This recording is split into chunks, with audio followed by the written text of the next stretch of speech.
Hey, everybody, welcome back once again. We're live here on Proline TV. Mark Lawrence, as we go against the spread with our cast of experts on the show, as we do each and every week. With that, I want to welcome in those experts. First of all, Jim Feist, the legend himself from Las Vegas. Jim, how are you doing these days? I'm doing wonderful. Thank you. Appreciate that. I'm glad to hear that. Also from Las Vegas, from TheLogicalApproach.com, Andy Isco. Andy, how's everything for you in Las Vegas? Everything is going nicely, and I keep saying that this week, instead of playing the theme song for the 49ers, they should play the theme from MASH. MASH. Watch and see what that MASH unit does tonight. We'll talk about that a little bit here. Greg DePalma, producer extraordinaire from Prime Sports Network. How's your week going this week? So far, so good, because I'm undefeated. There's no games yet. So it's always good to be undefeated. You have all the research. You're all ready to go. You're all confident. Confidence is high. Starting tomorrow. Starting actually, what is it? What's today? Thursday? Tonight. Thursday. We got the first game tonight. Yes. There is a game. Confidence is high, and then they kick off. Yeah, and then everything changes. Yes, exactly. Then you go, what happened to all that information I had that I thought was good? Well, it was going in anyway, Greg. You know, I know we have an agenda, a script, and we follow. But Greg, you said something before the show started. I think you should say something about it, about what you did. Well, Andy actually kind of agreed without even realizing I had said that, which is the fact that I usually don't study injuries until later, a few weeks into the season, because come on, it's not going to be that much of a difference the first few weeks of the season. I don't have time to look at injuries. And then I realized, all right, I got to take a look at the injury report, all these injuries going on. So I looked at the entire injury report. I looked at all the players. I looked at all the teams, and I have never seen this many injuries before in my life. And that was just volume 1. Yeah, it is you can't wager on NFL games today without looking at the injury reports. Take a look at the Arizona Cardinals running back situation with top 2 running backs out. I believe Kyler Murray now leads the team about 5.9 yards per carry. I think 38 carries, something like 225. The remaining 4 guys listed in the stats have carried a total of 8 times this year. Oh my. Yeah, they're going to go to 1 and 2 running backs. Yeah, Michael Carter is going to end up starting for them. He'll be like the first and second down back. That Del Mercado guy was still going to remain in that passing role, the third down role. So while it's a downgrade for sure, because he wasn't even on the active roster yet this season, he's still a capable back. So I would just say this, just to throw this in there for that. If you're thinking of taking Arizona or thinking of not taking them because of the running back injuries, I would tell you to just nix that suggestion, because they'll be fine with Michael Carter. They're playing the Tennessee Titans, for crying out loud. The Tennessee Titans, who, by the way, their margin of defeat has grown significantly week by week by week. Mark, you and I have been around doing this for 6 decades. Yes. What is the problem? What is going on? That is a great question, Jim. I was asking myself just this morning when I was talking to a friend of mine in Philadelphia that I've never seen so many injuries this early in the National Football League season. We're just out of the month of September, and we've seen so many backup quarterbacks starting games. We've got so many injuries. We've got so many players that are playing from the practice squad at this point of the season here. If I'm Roger Goodell, I have to take a long, hard look at why is all this going on. I don't know if it has to do with I'd say one of the things would be, how about playing 4 days after you've just been beating your body up on Sundays and you're coming back on Thursday nights? They got to do something about that. How about the preseason and no practice and all the rules that the CBA forced upon the league, the union? That's the CBA is the union. Is that all? I mean, some of it has to be contributed to that. Well, Jim, it's a great point. It's just like an athlete playing in the Olympics. How well would he perform in the Olympics if he didn't have time to get ready for the Olympics? Yeah. Why do racehorses go once a month? Yeah, there's a reason. Okay, but they need the time to heal. You start the healing process on Sunday night, Monday morning, and then you're out there practicing on Wednesday or Tuesday or Wednesday, and then if you're playing on Thursday, you haven't even maybe 50% of what you had on Sunday hasn't even healed yet, and now you're going to start all over again, and it's going to be even worse.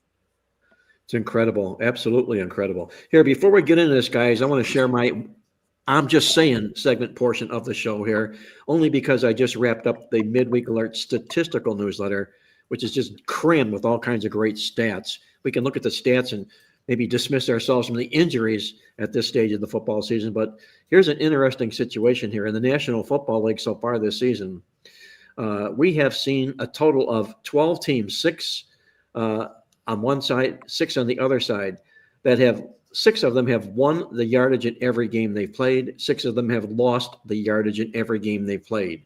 Of the 6 that have lost the yardage in every game they played, 1 of them is undefeated. Philadelphia. I'm sorry? Philadelphia. Well, I believe. You spoiled the surprise, Oh. Andy. That's okay. Well, it's just a question of whether it's a surprise now or a surprise later. But it's remarkable because I was reading some articles about that just last night about the fact that the way they've changed the offense and the defense, it's sort of game planned towards not necessarily the accumulation of statistics, but rather just take as much time off the clock as you can. That's why we haven't seen them pass as much this year, because they want to make sure that they wear down the opposing defense. Actually spoken out and are complaining they're not getting the ball. AJ, yeah. Undefeated and not enough, I guess. The surprising thing to me, guys, is the guys that have won the total yards every game this year. There's a guy on there that perhaps maybe a lot of people, if you're sitting in a bar, would tell them the name of the team, would not get it. You'd win that bar bet. But it's the Atlanta Falcons, who have really performed well this season, at least on the playing field. And I think they're a sleeper team to watch. I would not have guessed that. Interestingly, their defensive numbers are very, very good. Yes, on but top of their overall play is, look at the Cleveland Browns, #1 in total defense, and I think they're like 28th or 29th in points allowed because of big plays against them, their negative turnover rate, etc. So some of these statistics that we've relied on for many years as indicators are not necessarily as true right now. There's a little bit more randomness in what's going on, and I think that a lot of the coaching staffs around the league are slow to adjust to some of those changes, like the tush push. People complain about it. Well, A, learn how to stop it, or B, learn why it's working for Philadelphia. Break down the Eagles film, and you can find out what it is. Leverage your stance, maybe your spacing. All of that has to do with it. Just because you can't deal with it, you don't outlaw it. You try to work it. And I said before that they're probably going to end up having to pass some sort of rule change that'll have to do with the distance between the players on the offensive line, so the refs can have a better look at any pre-snap movements, and that's how they will outlaw the tush push. But while it's still there, you got to deal with it.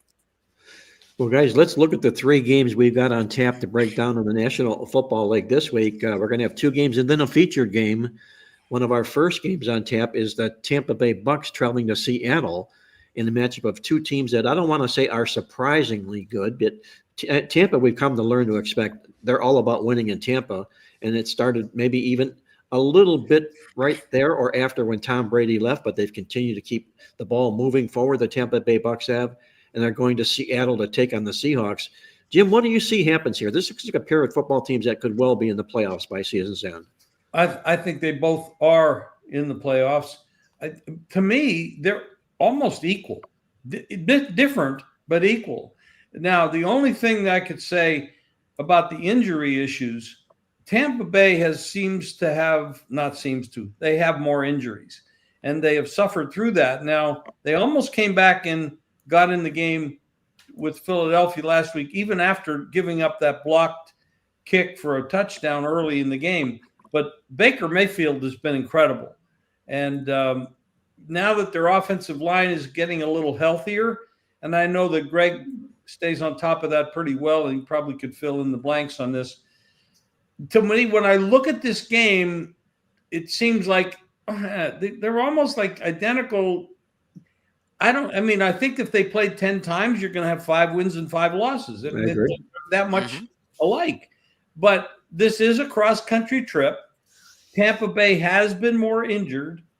And then they lost Evans on top of that because 3 weeks ago, they played a game with 3 offensive linemen out, for God's sake. I mean, that's what the Chargers are doing now, playing with 3 offensive linemen out. So, I mean, these kind of things makes it so much more difficult to analyze these games. under normal circumstances, I would be all over Tampa from the standpoint that how the hell you're not going to give the 3.5, maybe even buy a 4. You can, if you can get a big enough number on the 3.5, you can get a 4 very cheaply. And that's what I would do with it. But at this point, I'm just going to look at it and say, I like the offensive power of both teams. They're going to both move the ball. They're not going to sit on it unless you get a rainstorm in Seattle. I like it to go over. Jim's on the over in this football game. Andy, what do you see happens here between these two potential playoff teams? Well, I could see the over as well, but perhaps also for a different reason because of the offensive line issues and the running back issues with Tampa Bay. I think Bucky is doubtful, if he hasn't already been ruled out this week, that we could see some turnovers from Tampa Bay, which would lead to more scoring opportunities for Seattle. I also wanted to play, before taking a look at the midweek injury report, I also wanted to play Tampa Bay. In fact, I was looking to play Tampa Bay on the money line because they have been playing just so well home and away that they're capable of beating a Seattle team, which I think has surprised a lot of people this year with Sam Darnold coming over from Minnesota. But again, he proved himself last year. And people still say, yeah, but look about those games late in the season against Detroit and in the playoffs. Hey, that was after 15 or 16 games had taken the toll on Sam Darnold, his receivers, etc. He was very sharp throughout the season, and I think he's carried that momentum from the majority of last year over to Seattle. So I do think this game could be a high-scoring game because I do like both quarterbacks. High-scoring football game. 2 votes for the high-scoring in the football game. Greg DePalma, you going over, under, or aside in the game? Oh, I'm definitely going with the number. I'm not a total guy because if I can't be an expert like Vic, I can't do it. So anyway, I like Tampa Bay, just like what Jim said. Getting 3.5 to 4 points is really all I'm going to need to be convinced to take that side of Tampa Bay, because that means in a game that could very well be close, like a lot of games are in the NFL, that can go down to the last minute, that can go down to a field goal. I feel a lot better with 4 points than the other side. If I was taking Seattle, I do what Jim has taught me very well, and that is I would definitely take the money line and stay away from those 3.5 points. A couple of things of note, and the reason why I also like Tampa Bay is because Baker Mayfield, since he's been with the Bucs, has been really, really good in this spot. He has covered 11 of 14 times as a road dog. As the quarterback of the Tampa Bay Bucs, he's 1-0 in that spot already this year. And for a playbook special, and of course, you want to know what that is. That's what this is. This is the Play magazine. I always like to come out with trends that are a little bit not as easy as to just come off the mouth like a road dog, but a playbook special. And it's not that crazy. The Bucs have covered 8 straight as non-division road dogs of 3 or more.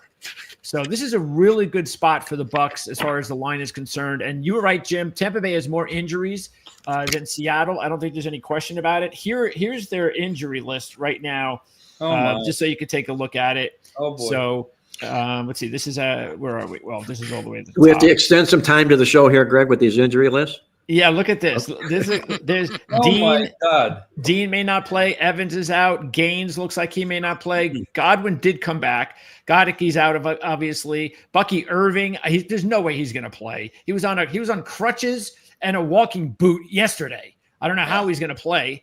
Of course, the other guys are already out, as we've talked about, and a few other players. Tristan Wirfs is back. David Walker's out. So there's a lot more injuries, even though you do. Andy mentioned Arizona's injuries. Look at all of Arizona's injuries. Look at this. But the good thing with Arizona, I don't know why I'm talking about Arizona. Andy was right in the beginning. Just play the MASH theme song. Yeah. But Seattle does not the whole league. That should replace the NFL. That should do with the theme from MASH now introduce all these pregame shows. And eventually the national anthem, yes. Wow. So anyway, the fact is that, yes, Seattle is not as injury prone as Tampa Bay, but I'm not. Look, I've got Baker Mayfield. I have Tristan Wirfs.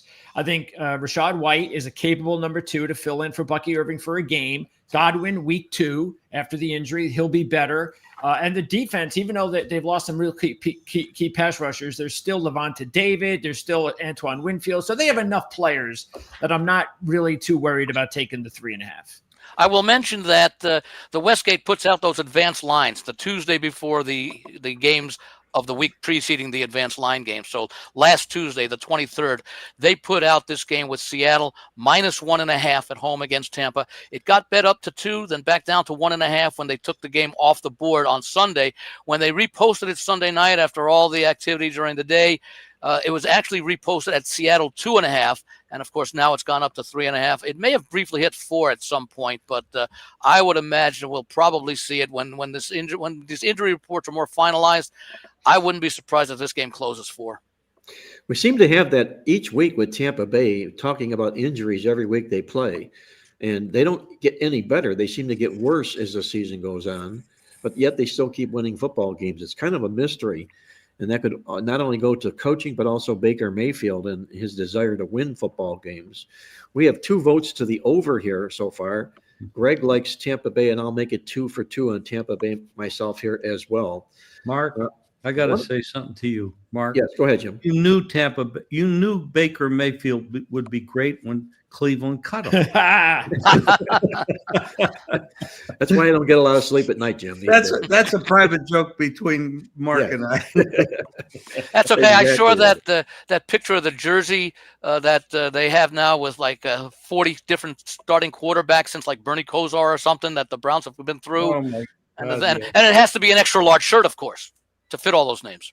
I even had him on the front cover of our Playbook magazine, preview magazine, when he came out and joined the Cleveland Browns out of college as the #1 pick of the draft. Right. That's how sort of geeked up. He is banged up. He's on the injury report as well this week, isn't he? Yeah, he was on the injury report last week as well. Yeah. But he'll be fine. He's okay. I think it has something to do with his hand, something like that. He's a warrior, man. I'll tell you, that guy, he'll play hurt.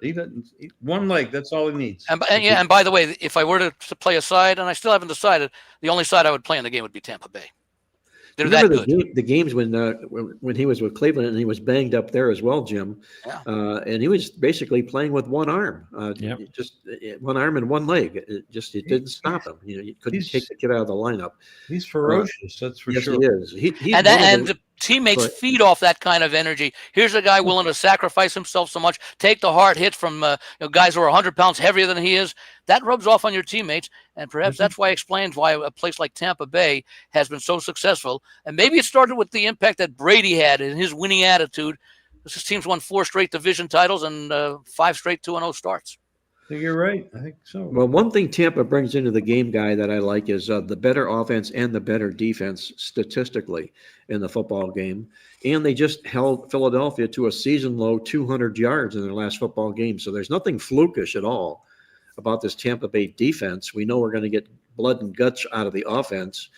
I'm going to look for them to make it 6 wins in the last 7 games in this series against Seattle here. I like Tampa plus the points here as well. Mark, can I ask you a question? Sure. You mentioned before about teams that win in the stats. Yes. Is Tampa one of those? Tampa is a team that I will look at right here as we're here. And Tampa has won the stats 3 of their 4 football games. Okay. They actually were out-yarded by Atlanta. It's the only team to out-yard them, that surprise team that I told you about earlier. That was the game where Koo missed the field goal or the tying score. Yeah. At the end of the game. Yeah, that was after I think Tampa missed the extra point that kept it at 3 instead of 4. Correct. The former place 24-20. right. Yeah. Who eventually lost his job. Okay, guys, we got another big game on tap here Sunday. The Kansas City Chiefs, who appear to be back on the winning track, taking on the Jacksonville Jaguars, who want to impose upon everybody that they're ready for the playoffs this year as well. Monday Night Football. Yes. Monday Night Football on top of it. So there'll be a lot of eyes on this game. Which side of this football game, Kansas City, Jacksonville, Jim, are you taking a look at? Well, I do think Kansas City's back. I think they have when I watched the game, I wasn't looking for, I was looking for how they are blending together, because it looked to me in the first few games that they played that they were totally out of sync, that nothing seemed to mesh offensively. And last week, even though they were playing the Ravens and the Ravens had their difficulties, and they still do, they looked like they synced. And Worthy coming back, I think, really helped, because Mahomes needs to have places to go with the ball. And Rice will be coming back. But, of course, with the the dislocated shoulders that Worthy suffers, and I've had one of those, they do tend to come back out and cause problems unless you have it reduced and wired shut, which is what you need to do. It's a surgery that has to take place. But in this game, I can't lay 3.5 or 3 on the road. This is a very tough game. I don't know that Jacksonville is real. Yeah, they beat up a San Francisco team last week that has half their or 90% of their players on the injured reserve list. And I've never been a fan of Lawrence. After he came out of college, he was supposed to be the guy, but he never really developed. He got a new head coach that's got to blend together as well. I think it's a great spot for Jacksonville to really show themselves. But to me, Kansas City is going to win this game. And in this kind of a point spread, you know what I do with low point spreads. I'm a money line player on low point spread favorites. I got Kansas City on the money line. Jim's going to take the money line route in this football game and play the Kansas City Chiefs minus the money in this football game. Andy, where are you going here in this Monday Night Football contest? It's intriguing, I think, interesting to say the least. It really is. And if you look at a lot of the basic stats, these teams are very, very similar. Look at points scored, 24.3 versus 24.0. Look at points allowed, 19.0, 18.0. Total yards, offense, 345 to 355. Total yards defense, 321 to 329. I mean, that's basically, you talk about a statistically pick 'em game, this would certainly qualify. Now, if I heard this stat correctly, going into last year, Jacksonville, I think they forced only 9 turnovers all season. And last week, they had a turnover that gave them already 10 for this season. That defense has been significantly improved. Yeah, you always have to consider the quality of the competition that they faced. I'm not ready to conclude that Kansas City is back, but I have to be encouraged by what I've seen, especially when you carry over the momentum from that Sunday night game against the Giants, which was 9-6 in the fourth quarter before they scored some late touchdowns to make it, I think, 22-6, I think was the final. So there is the potential there, but we saw last year Kansas City's inability to close out games with leads. I still go back to the first game of the season with the little toe for the Ravens that could have turned a Kansas City opening day win into an opening day loss, and we saw that throughout the season. So I'm inclined to take Jacksonville plus the points in this game. I think they are a much improved team. I think they've shown that already. I think they've responded well to the new head coach, and obviously the defense has shown some improvement. By if you're benefiting from all those turnovers, it generally tells me that they're being much more physical than they've been in the past. Maybe hitting a little bit longer, and maybe tackling a little bit better than they have in the past. And tackling, of course, very often is a matter of technique. They teach you how to attack runners coming at different angles and different where the ball is positioned, where the legs are positioned, etc. And I think we've seen that out of Jacksonville. I'm not quite sure if I'm going to play it, although I do think, at least in some of the contests here in town, at the plus 3.5, it'll be on at least one of the cards. Well, according to our midweek alert, it appears to me, Greg, that Kansas City has yet to turn the football over this year, which is the sign of a good football team, obviously. They don't beat themselves in that sense. They've come away a little bit from their one-score games that we're so used to seeing them play, and the last 2 have been wins well beyond 1 scores. But there's an issue in the game that I'm going to address. Before I do that, who do you like? By the way, I do show that they did have I think Mahomes had an interception in the loss to Philly. Oh, yeah, in the Philadelphia loss? Yeah, that's the only one I see. You're right, Andy. I just picked that up. Good correction. So who are we going to look at in this game, Greg? The Chiefs or the Jaguars? Well, what scares me about just jumping right on the Chiefs again is the fact that they're a favorite. And I know that they already covered with the Giants, but again, that's the Giants. They're the favorite here against a good team on the road. And so until they start covering, and look, even if I just looked at the book and wanted to go back the last 4 years. So since 2020, including the 2 favorite roles this year, the Chiefs are 34, 36, and 2 as a favorite.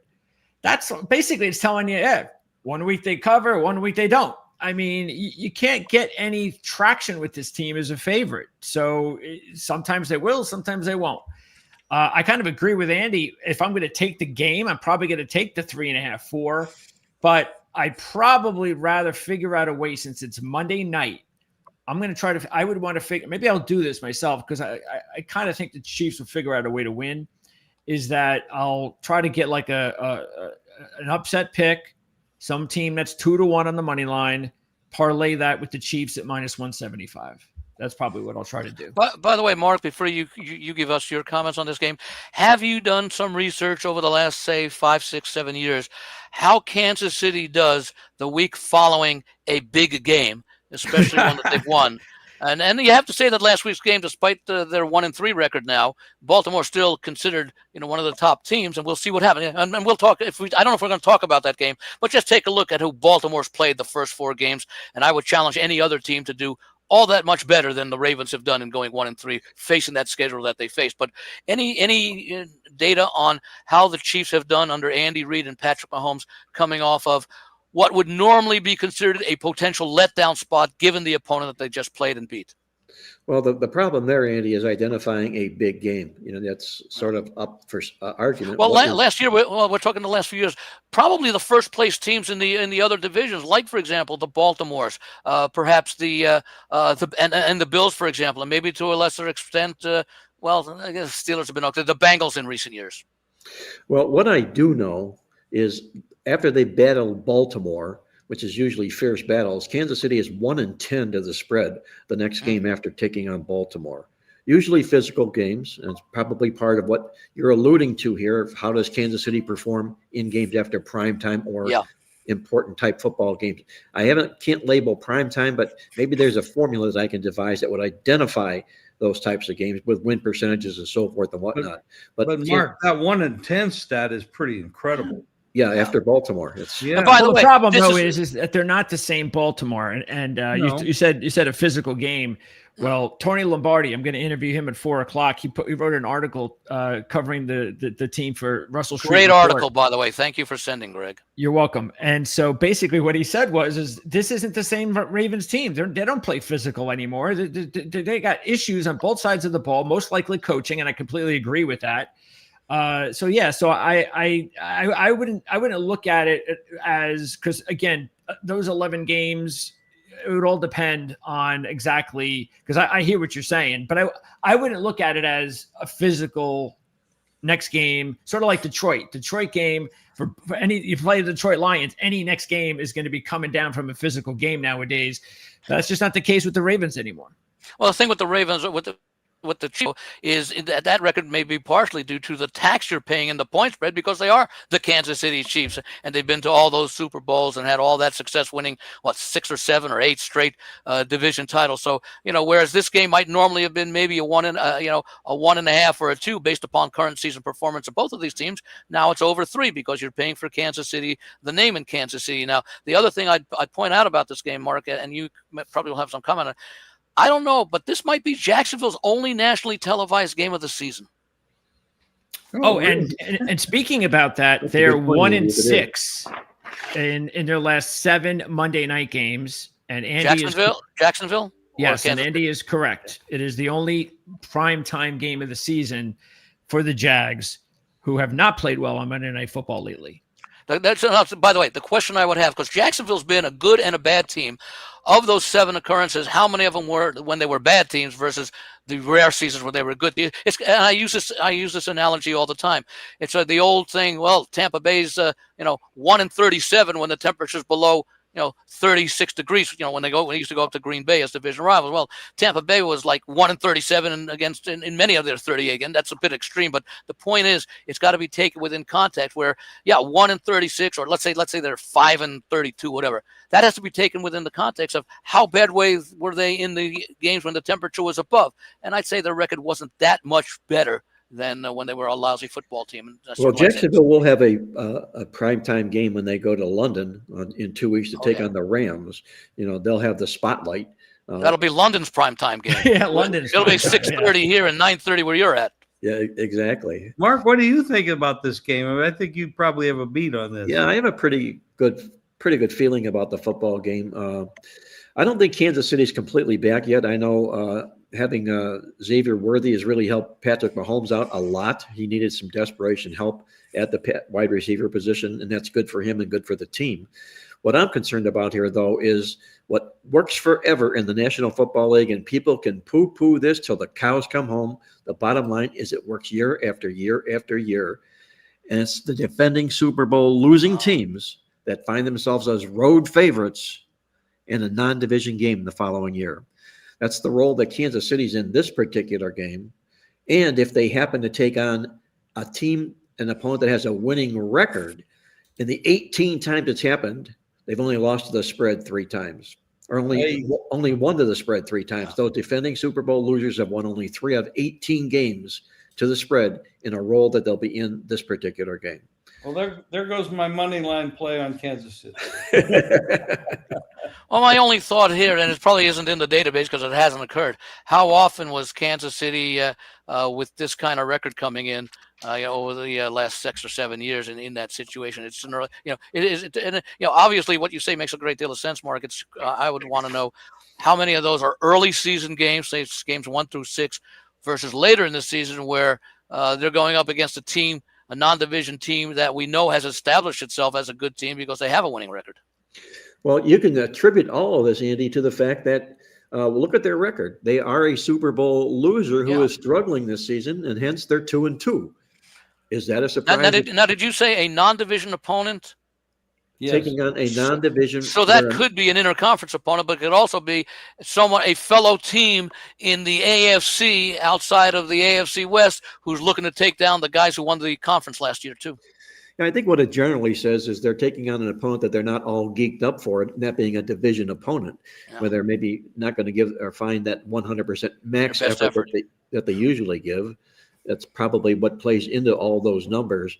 But I'm just still not buying into Kansas City here just yet. You knew that when they opened up 0-1, they were not going to be 0-3 or 0-4. It was going to turn around for them. And they are winning games the way they're supposed to. They're winning them on the field and in the yards. If they can get out of this football game with a win, a cover, and a stat win, then perhaps I'll open the door to Kansas City and temper my Super Bowl loser enthusiasm playing against this football team. But until it happens, I'm going to play Jacksonville in this football game. Well, that's our 3 football games that we've got on tap here, but we've got a bigger game on tap, I feel. Maybe not as big as our Monday Night Football game, who knows? But I think the biggest game on tap this week is Denver taking on Philadelphia, the Eagles, in Philadelphia this particular weekend. 2 very probable playoff football teams here this week. Jim, how do you see the Broncos and the Eagles faring out on Sunday? Well, we've talked a little bit about Philadelphia not playing up to what expectations are, and they're in the stats, they haven't been playing that great, and their passing game has been efficient, and even the wide receivers, and they have some really talented wide receivers, but they don't get them the ball, and they trying to run the ball like they did last year, and they were dominant on the ground a year ago. But that's not happening this year. They're not getting that 5-6 yards. They're getting 2 yards, 2.5 yards, 3 yards. And so it's a big difference in how they're playing. Denver is a quality defensive ball club. And you have a second-year quarterback with a very good head coach. So this is a huge game for Denver. This is like an establishment type of game. We're gonna play the champs, and we're gonna go in there and show them that we're capable of playing at this level, because this is a big game for them. For who's more excited about this game, it's going to be Denver. I personally, when this game opened up, I saw 4.5. I tried to get as much as I could. I got a little bit at 4.5, but I got most of it at 4. You can find it. I mean, I'm looking at South Point right now. It's still 4. So it's still out there. I'm going to take Denver plus the 4. Jim Feist on the Denver Broncos to expose the Philadelphia Eagles in this football contest. Andy, which way are you going here? I'm sort of undecided. I kind of like Philadelphia because I do believe that they find, they're one of those teams that manages to win, and they don't necessarily care about having the stats. And of course, and we don't know, I wouldn't expect it to get much better here, but Saquon Barkley has been certainly contained by opposing teams this year, unlike last year. I am a little concerned with Denver having the game against the Jets next week in London. I would imagine, well, I can't say this because they do have time to, even though they're on the East Coast, they may go back home to Denver for a few days before heading over to London, but they do have that game in London. As far as the Eagles, their upcoming schedule at the Giants, at Minnesota, so I don't know that there's any scheduling edge to either team. And yeah, AJ Brown has been a little bit miffed at why he's not part of the game plan, but again, I think the Eagles are deliberately trying to keep the opposing defense on the field as long as possible, and you do that by running the ball and not going downfield for too many big plays. And you just take a look at Jalen Hurts' passing statistics this year, as far as being significantly lower than where they were last year. I was a little bit concerned what I saw about Denver, in that game against Indianapolis in Week 2 at Indianapolis when they were on the road, and they gave up all those yards in the game that they ended up losing to. When Denver ended up getting the win because Indy got the win because the game-winning field goal by Denver, there was a penalty. The Colts got to retry it and get the win there. So probably won't play the game. If I did do something, I might take a look at teasing Denver up, actually, because I do think it will be a competitive game and it might be a low-scoring game. And he's going to tease this puppy up if he goes to the football game. Denver Broncos plus more points for his side in the football game. Greg, what do you think happens here? Eagles, Broncos on Sunday. Well, I'm definitely, besides the look ahead factor going to London, I'm probably even more concerned with the short week and the West Coast to East Coast trip. But in saying that, as Jim said, Denver is the team that's coming in, and they penciled this on their calendar. This is the biggest game of the season for them. It so is. I'm not worried too much about all that other stuff maybe being a distraction because they're focused in on the opponent at hand. Jim mentioned this about a week or so ago, and I retorted and came up with some information regarding the Eagles' offensive line. I did some more research, and the bottom line is yes, we can definitely blame Kevin Patullo, the new offensive coordinator. The Eagles' offense is not done anything. Remember last week on this show, we talked about the Tampa Bay game. Matter of fact, even Andy backed me up that game was going to tell us a lot about whether the Eagles were going to use that last come from behind quarter and a half against the Rams. That's going to be the springboard to their passing game. And the Tampa Bay game is going to tell us whether that's true or not for the rest of the season, or it's going to say, well, that was just a quarter. That, yeah, they were defending Super Bowl champs that just found a way, and all of a sudden plays just started to happen, and all of a sudden it was just a game or a quarter. Well, the Tampa Bay game told us that it was just a quarter because once again, the offense did nothing the entire game. And what I'm getting to, though, is that whether you want to bring the OC or something else, I think I would zero in on that offensive line. Remember, not only is Lane Johnson banged up. I mean, he's come out of the last 2 games. You've got the fact that Steen has replaced Becton on the offensive line. Becton's a better player. He left. That's already a downgrade to start the season. They lost their Hall of Fame center last year, and that eventually is going to weigh on them. And it is. Juergens is not Kelsey. So you're seeing a banged up offensive line for the Eagles right now and a not as talented offensive line, and they're just going on reputation.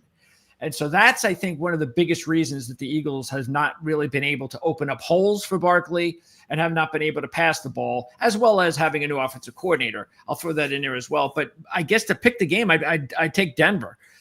Because of the fact that I do think that they're going to be out there for blood, trying to win this game as almighty. And the Eagles are just so lucky at this point that sooner or later it's going to come back to haunt them. I don't know if I'm going to go with the money line. I would just probably be happy enough to take the 3.5 or 4 because the Eagles have been winning games and they've been finding a way to win. Well, I know one thing, guys. If you were to ask any football fan in Philadelphia, and they're rabid about their play of the Eagles thus far this football season, and you told them that they're undefeated and they're being pushed all around the field, I'm sure they would certainly flip you the bird. They love their football team in Philadelphia. Here's some research that I did on this. It's pretty interesting and a little bit illuminating here. I went back and I looked at Super Bowl winning teams that start the season and were out-yarded in each of their first 2 football games. And you go back and you look at NFL history, those teams through the first 7 weeks of the season, that would be the next 5 games after the first 2, have gone 15-1 outright. There haven't been too many teams that open up the season Super Bowl winners that would get out-yarded in their first 2 games. The Eagles have. So this is a role that Denver is going to go into as Philadelphia looks to be working their way up and improving that 15-1 record, doing just that, improving out that 0-2 in the stats start of the football season. But another interesting stat that I came across, Jim, I'm sure you know Todd Furman, am I correct? Oh, yeah, very much. Yeah, he used to, when I owned Don Best, he worked there, and he worked for me there. Yeah. Yes. He's really a brilliant guy. Yes, he is a brilliant guy. I had the pleasure of sitting next to him on the panel of the Stardust when we were previewing the NFL football season, and I was really impressed with him. So anyway, he reports that in the National Football League, he's going back on this first 3 games of this, or I should say in the National Football League season. So far, after the first 4 games, there are 3 teams that have been outplayed, or I should say yards per play, in every one of their football games, the first 4 games. They happen to be Carolina, Tennessee, and Philadelphia. Somehow Philadelphia doesn't seem to fit in that mix with Carolina and Tennessee. No. No. But that's what Todd reported. I think it's interesting. They lost the yards per play battle. That's the one I was going to ask you about. Yes. For those teams that are winless in the stats, are they also winless in the yards per play? Well, that's probably a real good backup to that, Andy. It's more of a confirmation of how bad things are. Well, because it takes that into account. If you're outgained in yards, it may very well mean that you scored on special teams or on short fields due to turnovers and things like that. That are yards that you don't have to score offensively to gain points. So if when you actually have the ball and have to take a snap from center from scrimmage, and you actually have to do something with it, if you're able to outgain your opponent on that basis, I would often argue that that's the better football team that happened to win because they benefited from defensive or special teams plays that took away possessions from the offense. Excellent point. So here we have Philadelphia have been out yard per played in every one of their football games this season. That's significant. Yes, it is. I think it's very significant. Okay. And, stats eventually tell a story or tell a tale, and there's a reason why things happen when you found out what that tale was. And should Philadelphia implode this week, look at their yards per play and see what happens. If they continue to get beat again, then there's a problem going on there. Yeah. Well, remember, it was just a couple of years ago when they had that good start to the season, 10-1. Yeah, 10-1. And there were a lot of fans that knew that there was a problem, that they weren't playing well. But when you looked at the yardage, it wasn't this bad. They were still outgaining people, and yet the fans could tell that something was off. So how do you think they can tell now? I mean, now I'm sure they're already they're getting flashbacks to a couple of years ago. What was it that was off back then? Because it started 10-1, and then they collapsed. I mean, the only thing, because again, remember, that's when they changed both their coordinators, especially on offense, and they wound up firing that guy, even though they started 10-1. So, it's you'd have to definitely go inside and ask an Eagles fan or an analyst that's been a part of every single game and remembers that season. But it is something to keep in mind. Now, the difference is that they've won a Super Bowl now. And so that sort of air of confidence about we'll figure it out, we can win games, that I think does count. I think that should put them in a better frame of mind that we'll figure this out eventually.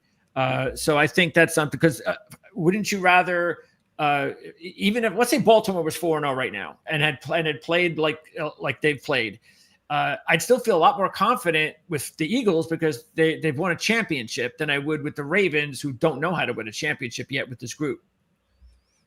Andy, do me a favor if you can. And I don't know if you have access to right where you're sitting here right now. Can you look at the Tampa Bay Bucks schedule this year and see how the teams they've played this year have played the game after that? Yeah, give me a few minutes because I actually do a report on that. I take a look at how teams do straight up, how they do against the spread, and how they do in totals the week after. So you want to know after facing Tampa Bay this year, and why facing? What's the reason? Well, the reason I'm pointing to that is teams that have, when Philadelphia has faced Tampa Bay, the next game they're 0-10 to the spread. That's Philadelphia alone, And I'm just curious as to whether or not that particular trend is continuing in an anti-Tampa format this particular football season. If it is, that 0 trend 10 could be very worthy. If it's not, it's just a trend or a gumball coming out of a gumball machine per se. But Mark, they are 0 10 after taking on Tampa Bay. Would you repeat what you just said about that 0-10? Okay. Philadelphia is 0-10 against the spread in the game after they faced Tampa Bay. Wow. Yes. Wow. So I'll be curious as to see whether or not Tampa is upholding that end of the ledger this particular football season. There's always invariably some team in football that puts a whipping or a bruise on another opponent, and those opponents do not play well the next week. You know, they went through a physical Teams battle. are 1-2 after playing Tampa Bay straight up and against the spread. Interestingly, teams are 3-0 after playing Philadelphia. Yeah, so they had a walk This in the season park. so far. Walk in the park statistically against the Eagles, but Tampa Bay gave them a little bit more of a fight. I guess that's, perhaps what it would say. Is it tough going up against a team that's won 20 of their last 21 games? Yes, that's what Philadelphia's done. Yeah. You're on this major winning run, and I don't think Nick Sirianni. By the way, what is their point spread record in those 21 games? Because that's the key thing that we're looking at. That they could win this game by 3. Well, they extend the streak, but they don't cover the spread. It could be a lot like they started the season off the first half against Dallas, correct? And that was a very high scoring first half. And then they had the lightning and thunder, and they had the delay. In the second half, they hardly scored any. I think they scored 3 points in the total. Yeah, after halftime. That was before the lightning, but it did happen Right. after halftime. Then the second game, who did they play? Kansas City, and they beat them by 3, and I think that they covered that one because I think they were about a 1. Okay, and Kansas City was playing poorly at that point. They were just totally out of sync. Not a great effort by either team. Then they played the Rams, who totally outplayed them the entire game until the last. They got that lucky cover with the blocked field goal return. And then last week they got the kick where they got the early touchdown off the block kick, and then they had to fight to stay alive because if Baker doesn't throw that crazy interception into the end zone, they were in position not only cover the game but win the game. So I think the Eagles are 1-3 against the spread. The only cover being that 20-17 win at Kansas City. No, they covered last week. Oh, no, I'm sorry. They covered that. That's right. I was forgetting that the Tampa Bay game was not 3-1 really. to the number this year. Yeah. In fact, during That's the right, the run Rams they had traveled. last year, they covered more Yeah. tickets, a lot more tickets than they didn't. So, they're winning and covering football games in the spell of this run here. So, the question here is, are they capable? Is Denver capable of handing them a second loss in this run that they're on here, this 21-game run? Can Denver hand them their second loss? I say yes, and I say because of their current state of their play, of what they're doing, their body of work statistically on the playing field. They are not playing well. They're sloppy, yet they're getting away with football games. They're doing what Tampa Bay has been doing, throughout this year, for the most part, winning close games, small margins. Yes, And Denver has a really good defense too, and they're really good at the line of scrimmage. And with all of this injury-prone unit that the Eagles are throwing out there on the offensive line, they might be able to take advantage of that as well. And it starts with the head coach too. I mean, Peyton is a quality head coach. Yes, he is. So Especially after game 2. And he's really good as an underdog too, by the way, guys. As not a surprise, because when you win football games more often than not, and you're an underdog, you probably cash the tickets along the way. Right. By the way, Mark, did you want to talk about and Greg, because Greg sent us that article, which was really good, about the line in the Baltimore-Houston game this week, which the advanced line last Tuesday was Baltimore by 10. When they took it off the board and reposted it Sunday after the apparent serious injury to Lamar, that would probably keep him out. They reposted it at 3.5, and then there was a steady movement towards Houston to the point where I think at its high point, Houston was a 2.5-point road favorite. I don't know if Greg's putting up the screen, and I don't know if that's current right now because it did come back to 1.5 as of last night. So maybe it went up against this morning. And we know about all the issues that Baltimore has had, and I talked about the tough schedule that they've played so far. And I'm wondering if the absence of Lamar in there, I think he's still listed as doubtful unless they've officially said that he's going to be I out. heard he's going to be out 3 to 4 weeks, Andy, is what I heard. Okay. Yeah, So they probably should do what they should have done with Purdy in San Francisco, just put him on the IR and let him miss the 4 games. But nonetheless, I'm just wondering if that adjustment, and of course you can point to Baltimore's defensive issues, but again, look at the offenses they've played, with Buffalo and Detroit, etc. Is that too much of an adjustment or not enough of an adjustment? Because that's a huge adjustment. That's like a Brett Favre in his prime adjustment if he's if he's out. And Cooper Rush has some experience. That adjustment, Andy, isn't because of Lamar. That's about all the players that they have. Yeah. And Greg pointed that out they've got a ton of people out. And that's the problem. Yeah, they're ravaged, right? Yeah, the problem is they're putting a team together with paper clips and glue. I mean, they really. Greg, I'm just still surprised to see Houston being this big of a favorite. List of injuries. Yeah. Well, here's something interesting, Jim. I think you'd find interesting too. Look at the AFC North this year. The top 2 teams in the AFC North are 0-8 in the stats this year. They haven't won a yardage game, but yet they're the top 2 teams in the AFC North. Pittsburgh. Baltimore. And the thing with Houston is, another misleading final last week, 26-0 against lousy Tennessee. That was a 6-0 game into the fourth quarter on the strength. I use strength sort of jokingly of 2 first-half field goals. So it's not as though Houston all of a sudden found everything last week, against the worst team in the league. I'm going to tell you that in my opinion, everybody out there, this is what I'm doing. Find yourself a 41 and bet it under. I don't see these teams scoring. The one thing Houston does have, they have a defense. And Baltimore probably not going to put up a lot of points. And I don't see Stroud and that offensive line putting up a lot. He just said they only had 6 points into the fourth quarter against Tennessee, for God's sake. I think Derrick Henry could have 25 to 30 carries in this game. Well, that all helps the under, that's for sure. Unless he breaks 1 or 2. He might have to play quarterback too. And again, Harbaugh may work that in there. I'll be talking with Tony at 4:00 today. So if anybody wants to check that out, we'll definitely have a link also to the article he wrote regarding not only all the injuries, but the coaching decisions on both sides of the ball. And salary cap issues that may not be correctable in the near future.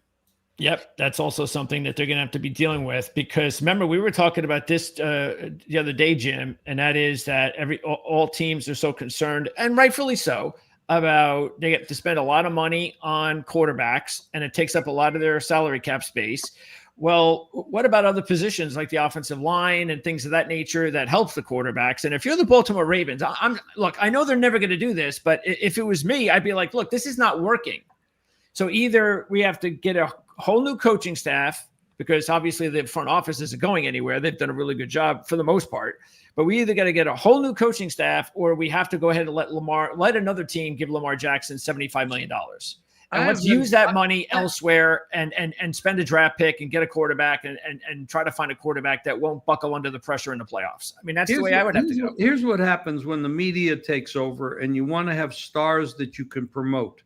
So who do they promote? The wide receivers, the running backs to a degree, not as much as the wide receivers, and the quarterbacks. Nobody ever promotes a defensive lineman or an offensive lineman.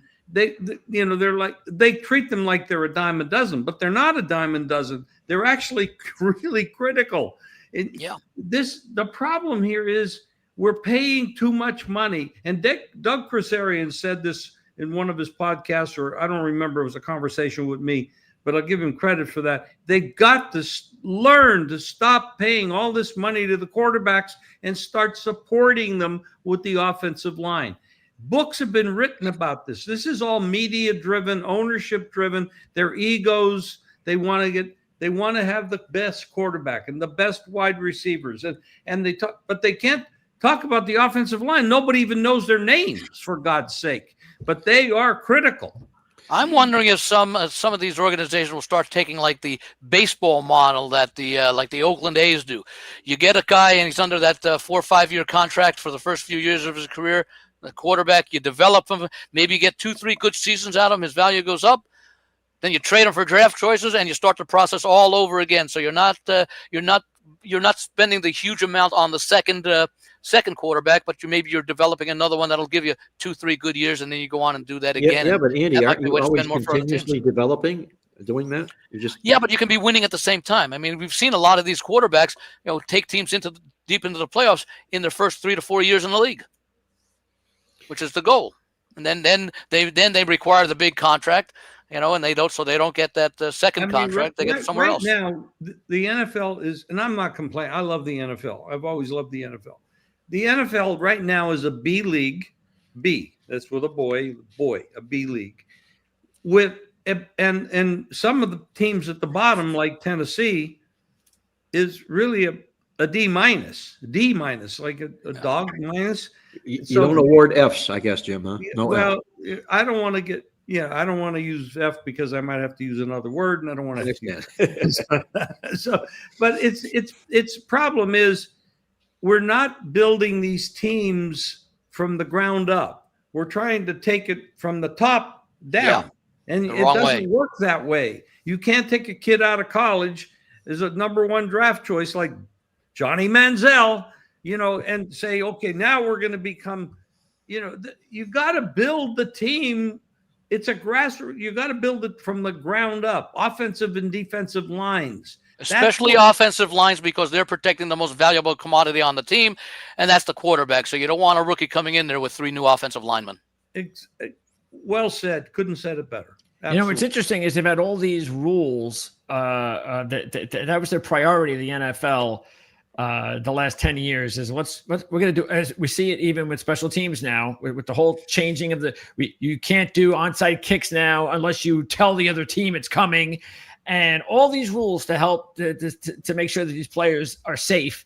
And we've had more injuries than we've ever had. I mean, come on. I mean, you have to look yourself in the mirror at some point and realize that this is not working. But the problem is that if the players are going to go along with this, which is what they would want to, because it's their livelihood and they have a very short span of working in the NFL before they retire, they're not going to buckle. It's going to have to be the NFL. And then what's going to happen is you're going to have a big league strife between the union and the league. And unfortunately, for us fans, we don't have a good representative. Well, take a look at the average size and weight of players today compared to the size and weight and speed of players 40 years ago. The athletes continue to get bigger and stronger. They have much better weight training techniques and other techniques as far as that goes, as far as bodybuilding and maintaining. It just makes this game even more violent than it's ever been, or very hurtful. Injury problem. We got comments here that we should reply to. I mean, that's okay. You can't reply to all 6 of them. No, but there's only 2 guys making them, Greg. That's okay. I'll post one. How about this one, Jim? That's the one I want to reply to first. Yeah. What do we got, guys? He says he bet Pittsburgh to win the North at plus 200 last night. I strongly advise people to do that. Yes. Because that division is falling apart, and Pittsburgh very well. We know Tomlin can coach. He's a defensive coach, and he'll figure out those problems. And Ray has made some nice comments in here too, and thank you, Ray, for those comments. But the Knuckles, whoever Knuckles is, made that plus 200 bet. I think that's a very wise bet. Before we end the NFL segment, and look, I like the Rams. They are one of my better picks this week at a much lower number. But why do you think this line has gone so high? And again, I know they've got injuries, but this is the same team that went into, let's say, because I'm pretty positive that just a couple of weeks ago, most of the same players are still playing in the game for the Niners that are playing this week. It's not like they've had like a rash of injuries in the past 2 weeks. These are guys that have been out since week 1 or week 2, except for, Purdy's not playing, so the line's going to go from 4 to 8.5. I mean, is he really that valuable? I don't think so. So why is it 8.5? The combination of the 2 receivers. I think And Kittle. I think Pearson's out, and he's a Yeah. pretty damn good wide Pearsall, receiver. yeah. And Mac is not 100%. Who's Mac that? Jones. Mac Jones. McCaffrey. Oh, I thought you were about McCaffrey. Who's Oh never yeah, I'm McCaffrey talking about hasn't been backup good all quarterback. season. He's Yeah. not 100%. Yeah, he hasn't been good all year. I mean, And the but- so Rams you are don't not a think this team is that really high wins then? by margins. I think that to me it's a great under bet. That's Yeah. Sometimes I don't like to try to pick the side when you got a big number. I like the Rams, but I'm not going to lay the number in. I like the under. Jim, before I let you get out of here, I got to ask you one question about pro football. What would you say right now here today is the weakest division in the National Football League? And I'm going to throw this out there with this premise, and then you can answer me just without even me mentioning this stat, okay? But there's a division out there where 3 of the 4 teams have yet to win a yardage game. They're 0-12 in the stats. The only other team in that division has gone 2-2 in the stats. And the only other team in that division that's 2-2 in the stats, you would say right now that you project them to finish last. Who do you think is the worst team or worst division in the National Football League right now? I'm gonna guess it's the AFC North. You're exactly right. Cleveland Browns are the premier team statistically. And I think that's one of the reasons Knuckles made this bet. Yep. Yeah. There you go. There's just Well, I mean, but it's I know they've been down this road before. We saw it last year with not winning the yardage battle and winning games, but it only took them so far. And I get it. There's no Joe Burrow, and the Ravens are off to a bad start.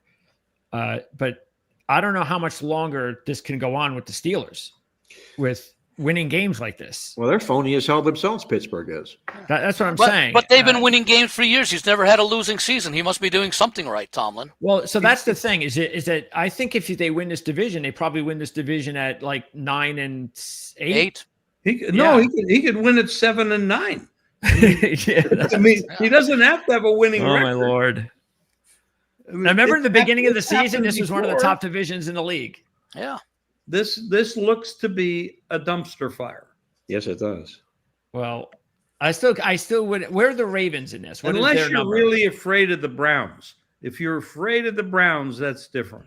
Well, that defense keeps him in most games, but the offense needs him to keep him in the games in most games. We'll find out what happens with Dylan Gabriel. If at least we'll see what happens this week when he goes up against Minnesota. And what's Brian Flores' record, Mark? I think he's like 9-1 against rookie quarterbacks as either the head coach or defensive coordinator. That could be ugly. Yeah, he'll throw all kinds of schemes at Gabriel that he's never seen By the before. way, Yeah, that game is overseas. It's in London. Yeah. Yes, it is. Second straight week for the Vikings to be playing there. I think that's a huge advantage. Less practice time for the Browns to get Gabriel, totally integrated into the game plan because they're going to be spending so much time preparing and traveling over there and not having a lot of time to do that. I'm actually considering the Vikings, even with Wentz, whose numbers aren't all that bad except for the sacks. But those numbers are pretty similar. Sack numbers are pretty much the same for Cleveland. When was the last time you saw a 35.5 total? Well, that's the thing because the Long time Vikings offensive line is also a mess. And Yeah. we saw it last week against Pittsburgh, and now Yes. Cleveland comes into town. And the Vikings have given up a league high 18 sacks. And now the Browns and Myles Garrett come into town. So this is talk about an under. Again, I'm not a total guy, but come on. I mean, I don't know how either of these We teams. have to have an over and under bet on what when the ambulance takes Wentz to the hospital. He does have Addison back, who got back last week, so that does open things up a little bit for the Vikings as far as that. Hey, look, goes. if I'm a Browns fan, I'm very excited about the opportunity to see Dylan Gabriel. Yeah. He is an efficient quarterback. He's not a running quarterback, but he's an efficient quarterback. He doesn't throw the deep ball a whole lot, but that's the reason why he was drafted where he was. He's a smaller guy, but he's very, very accurate. And Well, knows how to win. They said that in that foursome of quarterbacks in the training camp that they went through, that he was the one quarterback among the 4 that didn't have to be told what to do 2 times. Yeah. He gets everything right away. He ingests it, he digests it, and he's wired with it. Very, very intelligent quarterback as well. Mark, we don't Yeah. get too many times when we can talk positively about any Cleveland sports team. the Jim, Indians. I'm thrilled that they're not the worst team in the division in the stats. They got 2 stat wins. Nobody else has any. Go Browns. How about the Indians / Guardians? All right. How That's about the another Cavs show. with LeBron? I mean, they are playing today to win that wild Series. card round. Wild card. So, Mark, what do you answer Raul's question here? What was that? Go ahead, Greg. Read So, it to which me. I don't have my side screen. did you take in the Denver Philly game? Which side did I You take? took Denver. I took Denver, yes. Yeah, Okay. I think we all took. I think we all. I took him in them. a teaser, Yeah, but yeah. I liked Philadelphia, but the way the I players take the suggest points. trying to with get a 4. Don't try to get a 4 if you can. Yeah. I think it's a good idea to get a 4. Well, Jim, I know you got to go. I really enjoyed this NFL segment with you. We're going to move on to the college football side of things. Okay. And I'm going to wish you nothing but the best of luck this week. Good luck with the pizza show. Thank you. Yep. It was a good show. We did it yesterday. We had Bill Krakenberger on, who's absolutely brilliant, and Yeah, you Randy get along with him McKay. really well, Mark. Randy McKay is an amazingly smart young man. Where's Where's he? Is he from Montana or Is that North Dakota? North Dakota? Okay, it was one of He those is so, Great he is Plains so types. smart. Mathematically, he's a genius. I mean, his family, very smart. This young man has won 15 cars in these casino things that they run specials and stuff. Of the drawings and all that. He figures them out, and he has won 15 cars. Sounds like a lot of mathematics. When does his dealership open? Yes, right. Jim, I remember him, the short story here, when Circa would run these yearly contests, and they'd have 12 or 24 handicappers in it. And the few times I was in it, Randy McKay was in it. And his one pattern that he always developed, you like to read your opponent's habits, their tells and all that stuff, is he almost always featured these nondescript, what I want to call FCS games.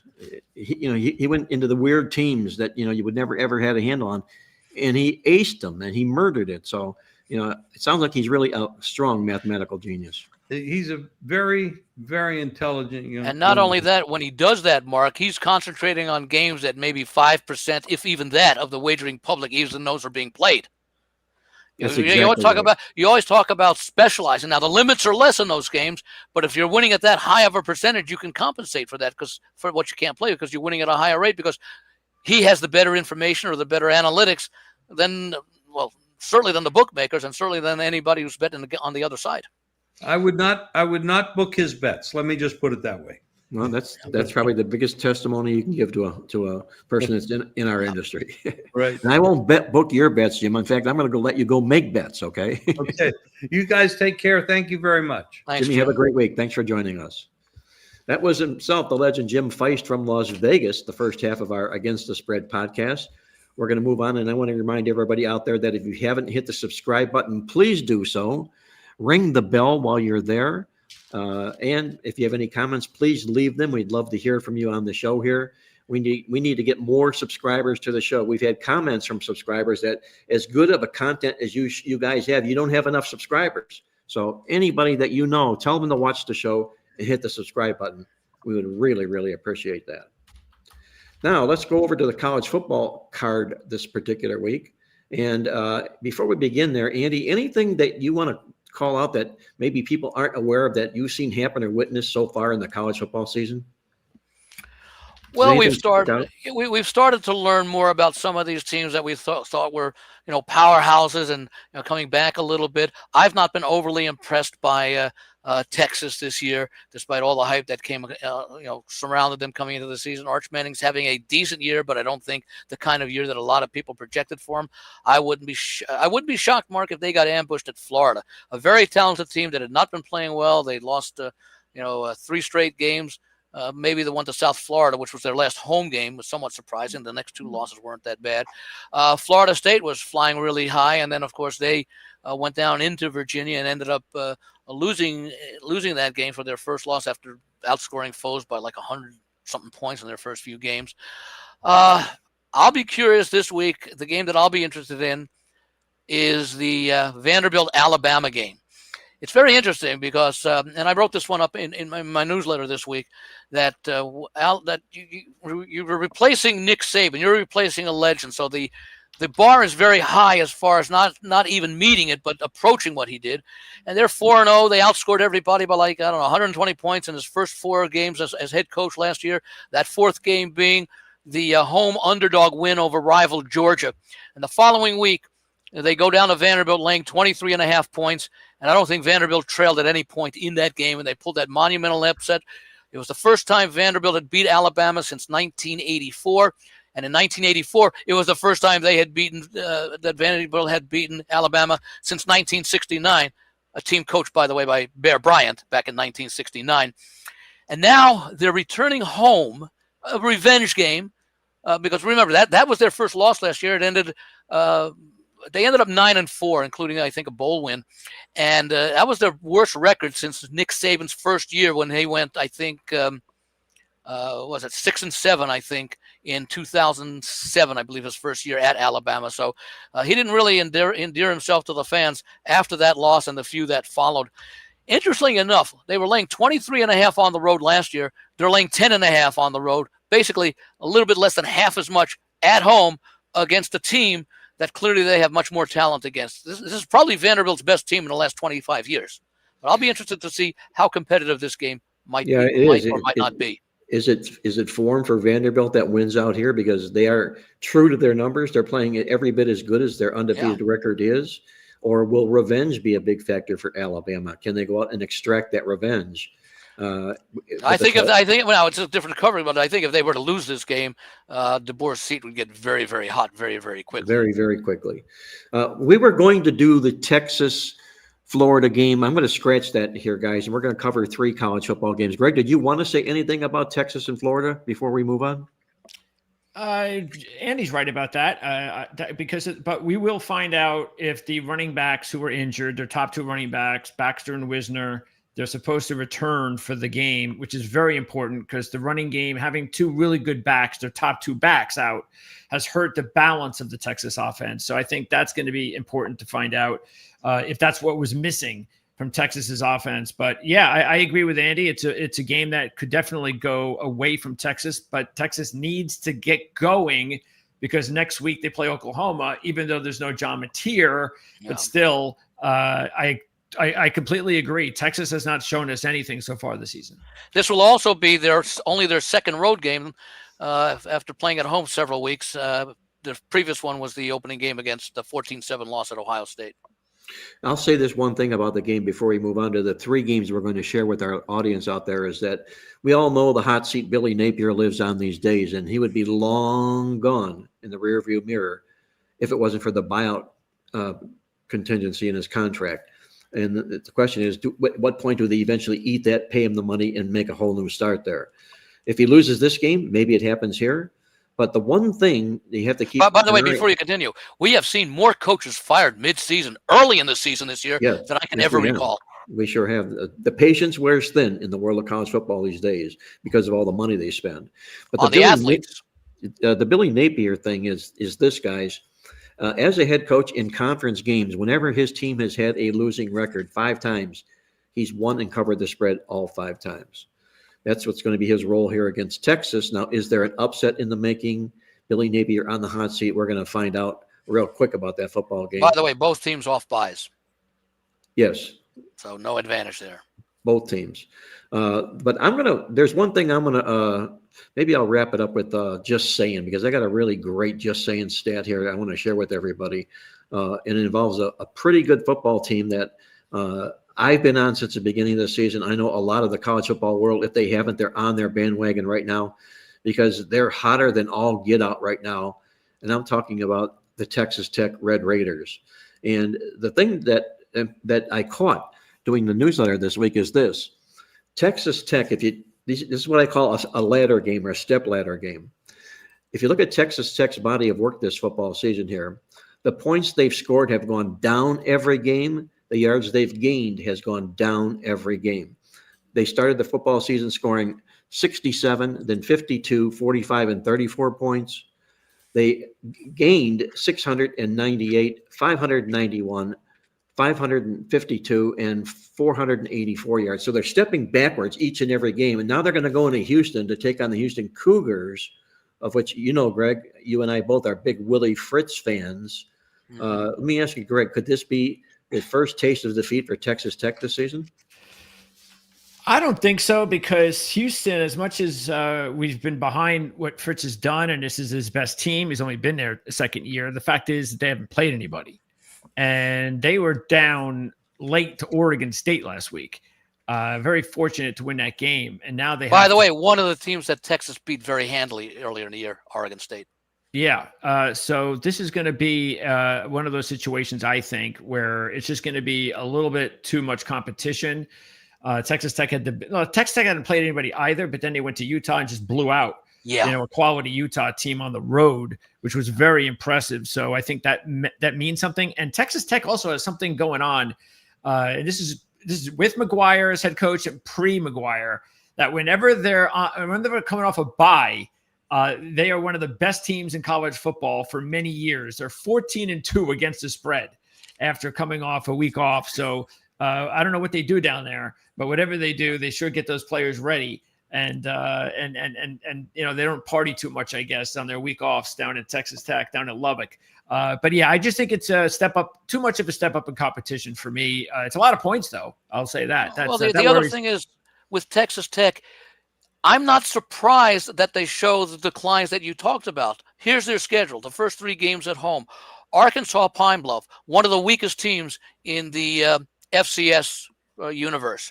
Kent State, one of the weakest teams in the FBS universe.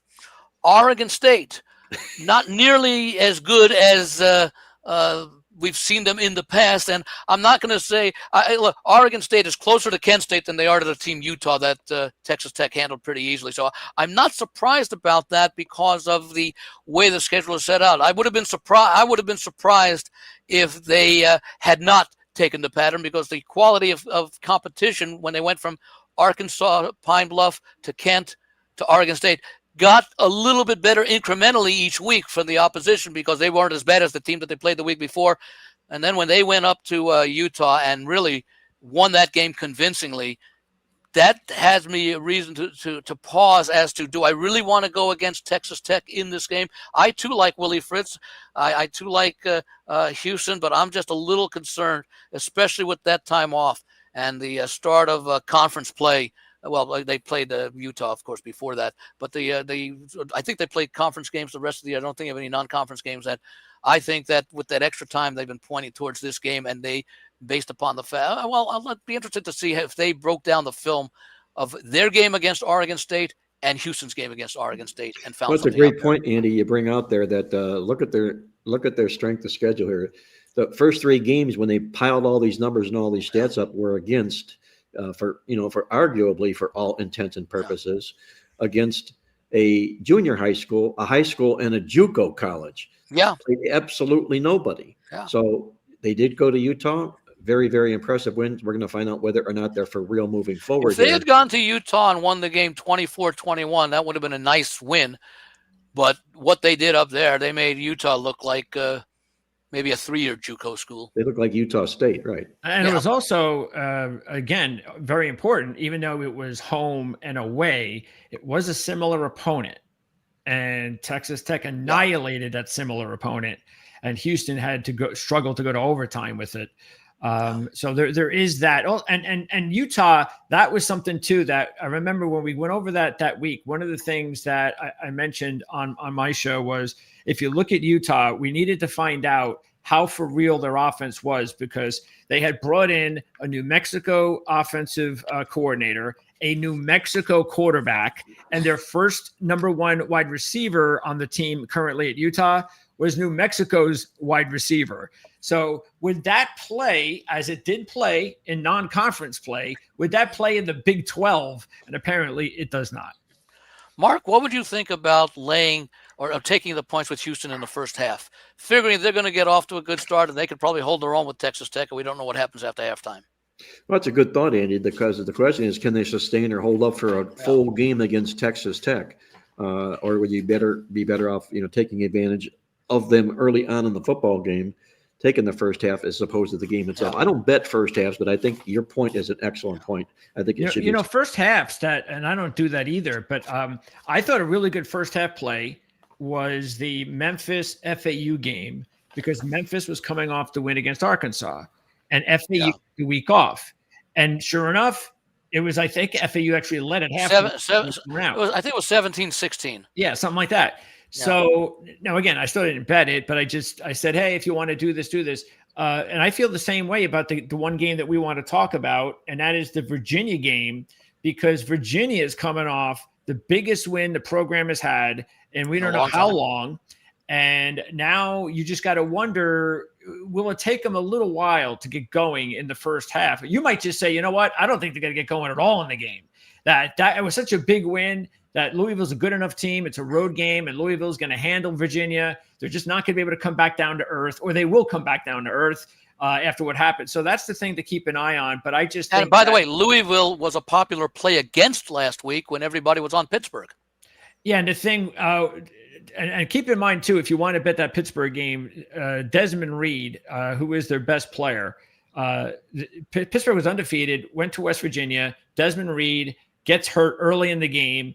They blew a 2-score lead against West Virginia, and then they lost the next week against Louisville. So Desmond Reed means a lot to Pittsburgh, and he should be back this week against Boston College, as you mentioned that. But yeah, I mean, this is I think this is the game that tells us, Mark, whether or not Virginia is really an ACC contender or not. Was that just they got their big win, and now they're going to come back down to earth for at least another week or two? Or, hey, are they for real? And they're going to come to play this week and not let the game last week go ahead. Well, we'll find out. This team hasn't been bowling in 6 years. They appear headed in that direction this football season here. But you've also seen teams start like this that have been there before and completely bottom out going out when they get stopped in games like this. So are you taking by the way in that game, Greg? No, I'm actually going to take. I'm still going to side with Virginia because the one trend that still worked, like it worked last week, is working again, I think. And that is the fact that they have now covered 12 out of 13 as a conference dog of 6 or more. And they did it last week. They won the game outright. We both thought that was a really good play to take the money line at 2-1. And I'm going to do the same thing. I'm going to look at that money line again this week and say, you know what? I think Virginia might be able to pull it out again. It's that first half that I'm really concerned about. If they pull this game out, you might also want to consider Virginia to win the ACC.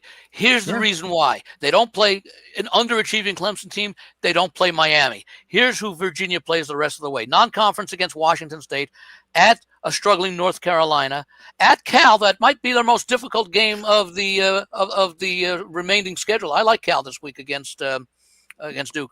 Wake Forest at home, at Duke, and then home to Virginia Tech, which is all of a sudden getting it together since they made the coaching change. So Virginia's path to the ACC championship game could very well rest on a win at Louisville. Exactly. So they've already got the tiebreaker and edge over Florida State. So is Virginia capable of winning this game, Andy? And will you have your money on the Cavs or the Cards? I haven't decided yet because I think if I remember when I put it in the newsletter this week, it was in the lean category one way or the other. I probably took Louisville because of their good performance at home, and I'm still not. And also the possible letdown factor with Virginia, as Greg pointed out. I think that's very true because again, it's probably the biggest. I don't know the last time they beat Florida State, but Bobby Bowden was probably the coach.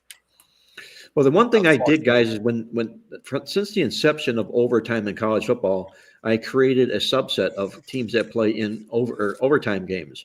And there was an interesting pattern that developed in it, and it was really just basically simple. If you lost an overtime game and the next week you played and you were either on the road or you were favored, you struggled to get back up. If you won an overtime game and you come back the next week as an underdog, you continue your momentum. That would be the role for Virginia this particular week because it was a double overtime win over Florida State. That's under the guidelines per se of overtime games and overtime winners and losers coming into this contest here. Okay. Well, that's. By the way, I did put Louisville in the playable opinion, so I did say -7 is at the time. -6.5 was reasonable. I just want to see what happened, like for example, with Vanderbilt last year, because they went on to have some success after they pulled the upset on Alabama. Because I think the very next week. Against Alabama, they played. if I get my glasses out here, they played Kentucky plus 12.5, and they beat Kentucky at Kentucky 20-13, and then they won their next game. So Vanderbilt was able to carry over that momentum in a straight up fashion as a road underdog after arguably the biggest win in program history. Well, I'm going to grab the points with Virginia here, guys, based a little bit on that overtime scenario I just discussed, and the fact that all the good things that they've done here of late have been under Tony Elliott, who's got this program, I feel, headed in the right direction here. Put me down for Virginia plus the points in the football game, and we'll see whether or not they come up flat. I don't think they're going to come up flat, but we're going to find that out. But let's go. And thanks to the ACC, it looks like that in the next couple of years, we're heading in the right direction with instant replay, because them being able to show us what goes behind the camera and go into the command center on instant replay is something that it's look. Now I know I think it was one of the summer leagues that first started this, which it usually is. But for the ACC to take, because now I'm watching other games from other leagues, and it'll be instant replay, and I'm going, how come I don't know what's going on? Oh shit, it's only the ACC that does it. And so it really, again, I don't know how many people have seen it, but it's just a great way to know that you can actually hear what the officials are saying about the call that you're about to be made on the field. They're going to have to be very careful about that, because you don't want to hear someone say, "Oh no, it was a good catch. I got him plus 6.5." Yeah, right. Huh? Yeah, I got the hook in that game. Yeah. Huh? Yeah. Well, let's move it over to another game I think is really intriguing this week, guys. In the Southeast Conference, we're going to look at Texas A&M when they host upstart Mississippi State. The Bulldogs are making a little bit of noise this year, Andy.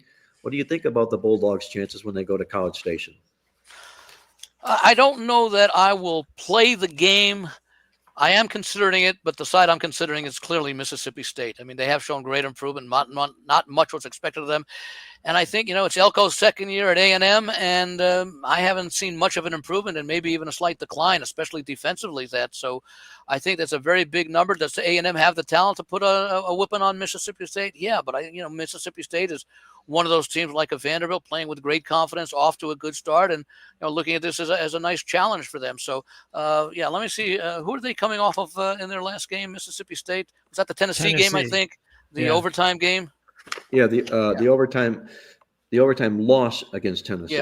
Yeah. And then let's see. Well, they have a bye after this week before they play at Florida, so they're fully focused for this Mississippi State game. So, my only concern is that this is their second road game of the year. They opened at Southern Miss, who's had a nice little season, but it was the first game under the new coach at Southern Miss. Then they came back, and that weird last-second play against Arizona State at the end of that game at home, Alcorn State, Northern Illinois, and Tennessee last week. So all I can say about Mississippi State is they are improved after their 2-10 season last year. After this, the program had gone down 9-4, 5-7, 2-10. They're clearly improved over that. Are they improved enough to beat A&M? I'm not quite sure, but they don't have to beat A&M. They only have to come in under a little bit over 2 touchdowns. Greg, what do you think here? Bulldogs. I'm surprised that this line keeps getting bigger. I don't know why. I thought where it was at 13 was okay. Now it's 15.5. I don't get it. Unless somebody knows something, somebody has some sort of little birdie at Mississippi State and they're playing around or something. I don't know. But look, Mississippi State has covered all 4 games this year, while Texas A&M is 1-3 against the spread. Throw in the fact that that under Jeff Levy, Mississippi State is 4-1 against the spread as a road dog, and under Elko, Texas A&M is 3-11 against the spread as a favorite. So all of that is telling me to jump on Mississippi State, take 15, 16, whatever you want to take. I think the only way that this is going to look, if Mississippi State I actually won the game last week, I'd feel a little bit more like, well, maybe they'll have a kind of rebound effect here, but they didn't win the game. So I think they're going to be completely motivated to show everybody that they're still a quality team, and they still should be remembered as a team that didn't really because remember, Mississippi State, a lot of people already think that this has been a bad program, when in fact it hasn't. It had one bad year. This was still a bowl team every year, but before last year. And it's just they hadn't recovered since the untimely passing of Mike Leach. Yeah, and that's That the was, thing that was that after really, the 2022 season, I believe. yeah, that's the thing that really put him down for a couple of years. But other than that, this has been a winning program, and I think they're going to go back to winning again. And I think Jeff Levy's done a really good job so far. I agree with that. I see a really vast. By the way, I just want to point out, What?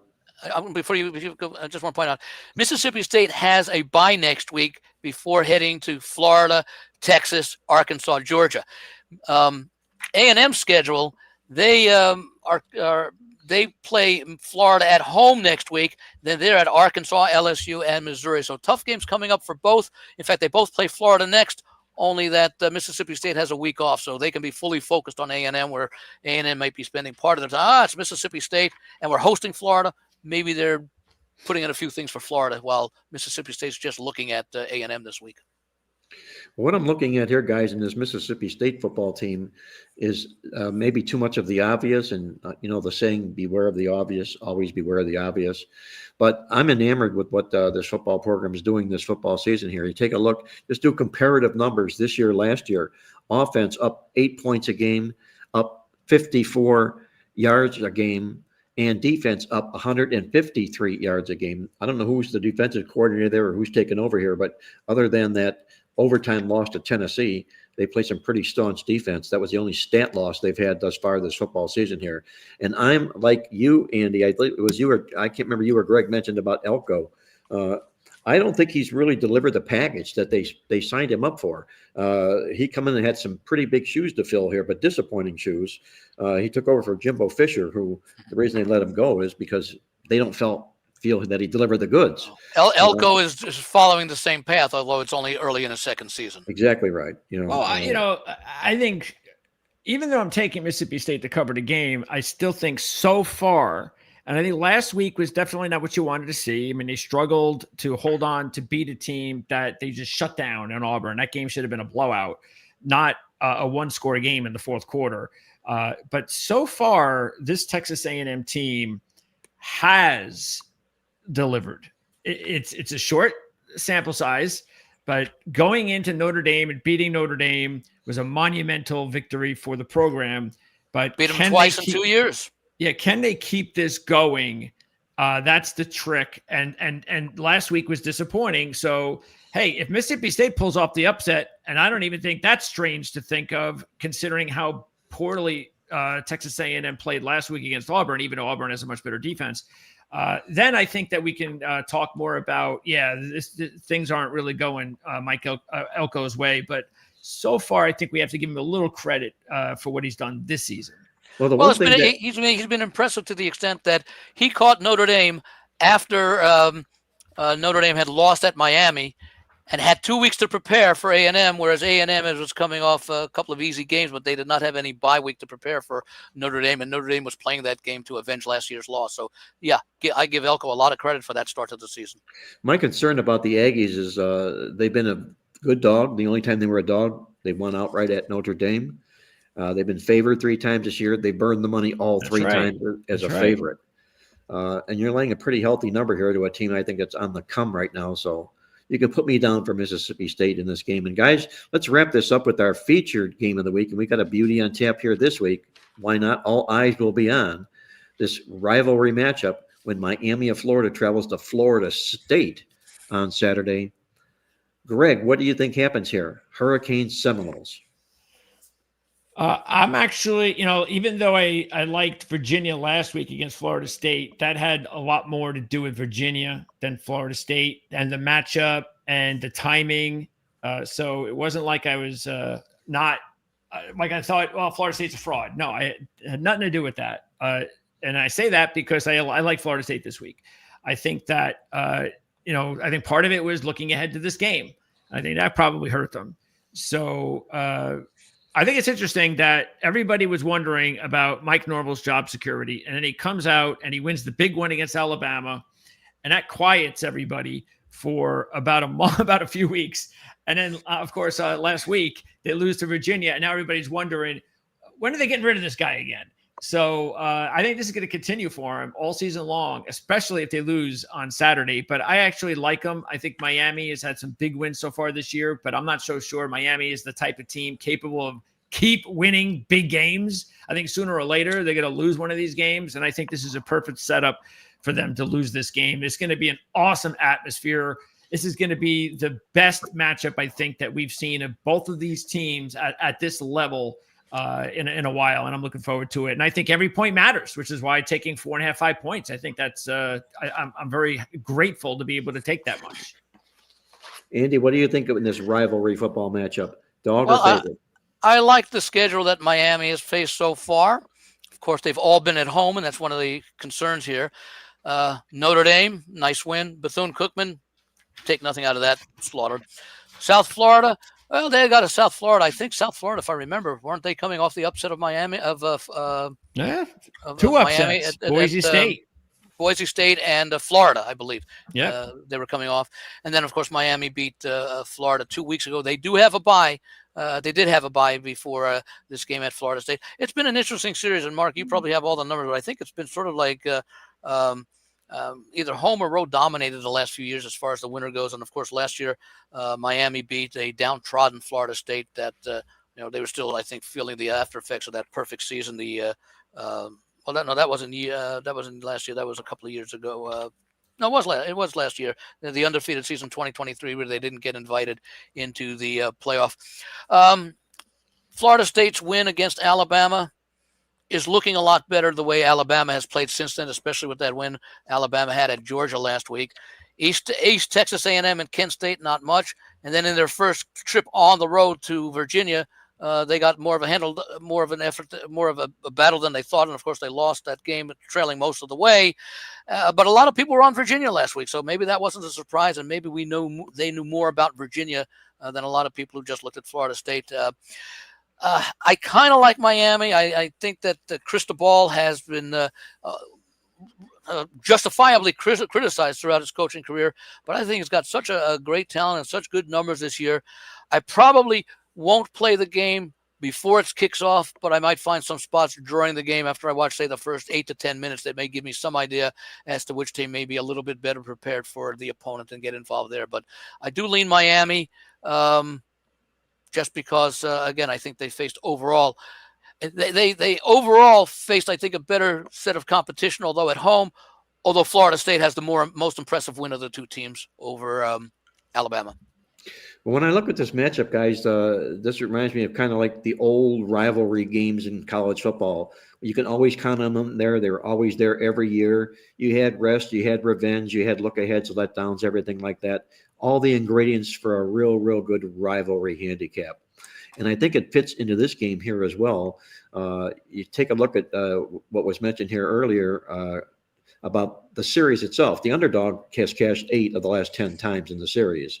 And what you have for as far as a setup goes, and I love setting games up. In fact, in my schedule, each and every week, I will handwrite what every team came off of, whether it's a win, a loss, a cover, and then compare them, just like in our stat logs in our midweek newsletter, because you can get a running handle on which teams are coming off a high or off a low and so forth and whatnot. You've got the perfect setup here in this game here to Florida State coming off a loss, no cover, Miami and Florida off the win and cover in their last football game here. I'm going to grab the points here. And the thing I don't like about Miami this week is they have coming off with the week of rest. And I've seen so many times before in the past that these football teams that open up 4-0 or better take a week of rest and come back after that. That rest turns to rust and almost ruins a season.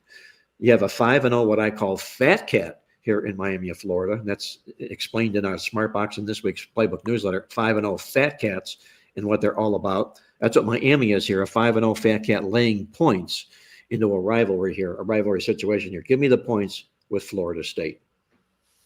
By the way, Mark, have you looked at anything in that stat that you just mentioned about teams coming off the fat cats when they are playing in a rivalry game, in which their undefeated season is on the line and the opponent's undefeated season just ended?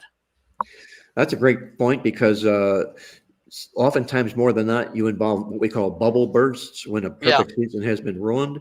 And the classic case in point is the same thing it is in a 5-0 Fat Cat. And what it Yeah. basically is when you've had a perfect season ruined and you come favored the next game, good luck getting that football team up. You come an underdog the next game, it's sort of a Rodney Dangerfield slap in the face roll. The same thing for 5-0 teams. When they're 5-0, they're favored. It's very, very difficult to overcome. 5-0 dogs are really rather strong plays. Now, we don't have that in Florida State, obviously, with the loss. But look on the card here this week. We've got a couple of 5-0 dogs in the football card this week. Take a long look at those football teams because I think you're going to like what you see. Absolutely. Hey, is one of them my but I boys honestly didn't at know what the Vanderbilt? result was going to be. Is one of those my boys at Vanderbilt? Yes, it is. All right, I like to hear that. Yep. Yes, it is. That's one of the reasons when we were doing the write-up here. The first thing that you knee-jerk to a game is the nasty revenge that's involved in the football game. Then you got to fade a 5-0 Fat Cat dog, and I don't want to have to do that, especially one that's playing really well. There's nothing phony about what Vanderbilt's doing this year or did last year. See, that's why I was confused because in the playbook, you actually pointed that out as the power play for Alabama this week. Well, but we didn't know when we did the power play in the magazine that Vanderbilt would be a 5-0 team. Yeah, that's it. Yeah. So it's all how they come into now coming in as an underdog. Yeah. Football game, exactly right. And that was all done. And I think that explains what my point was before. Why the line is less than half of why the line favoring Alabama is less than half of what the line was last year when they were favored by more than twice that on the road. Yeah, the perception about Alabama and Vanderbilt obviously on the come right now, and I think being accepted as a legitimate football team in the Southeast Conference. The other side of the equation here is when you're taking a look at that Bama-Alabama game, Southeast Conference dogs have done really, really well this year. That's another factor you might want to sprinkle on the Vanderbilt pie this week, Greg, is they Let are. me ask you one other question, Mark, that you may have information on because it's happened so frequently. I alluded to it earlier.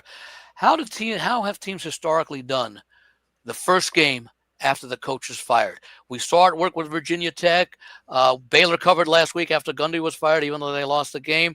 I think I forget who did it. I think UCLA playing their first game against Northwestern after the coach was fired 2 weeks earlier when they lost to New Mexico. So I think that was it. And now, of course, Sam Pittman being let go by Arkansas. And I think Arkansas is off this week. The answer to that question is really kind of subjective because a lot depends upon the condition of the team. When the coach left it, were they a good team? Were they a bad team? Were they a struggling team? Did they like the coach or not like the coach? Yes, exactly right. There could be a well-liked coach who was let go, and the fans could be furious. Now, will they sulk or will they go and win one for the Gipper in that sense? Oklahoma State playing very, very poor football. When they let Mike Gundy go, you had to wonder whether or not they're going to want to play one for the Gipper. But they still lost by 18, but they covered 20.5. There you go. They got the ticket. Oklahoma State. They still continued played poorly, but they exceeded what those poor expectations were by a couple of points. So exactly, the point's well taken.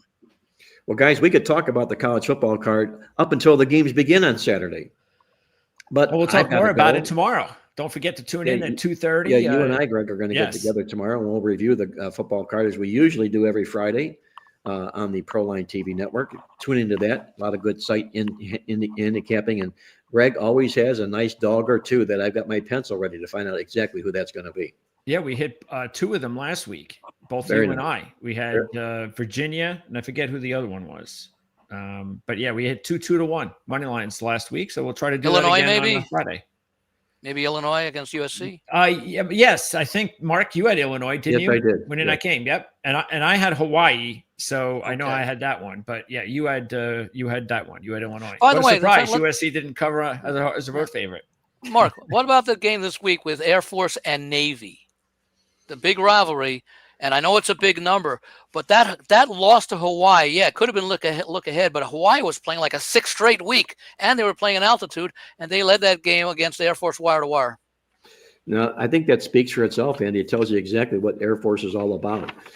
They had a rotten season last year. They kind of did Oklahoma State and disappeared from what they were. And the reason I'm saying that is they had ranked in the top 10 in defenses the last 5 years in a row. Up until last football season when they stunk the joint up, and they're stinking the joint up again this year. Yep. So there's something not right in the state of Denmark, or in this case, I should say, in the city of Colorado Springs. Yeah. Yes, with that Air Force team. So it's kind of a tough call for me.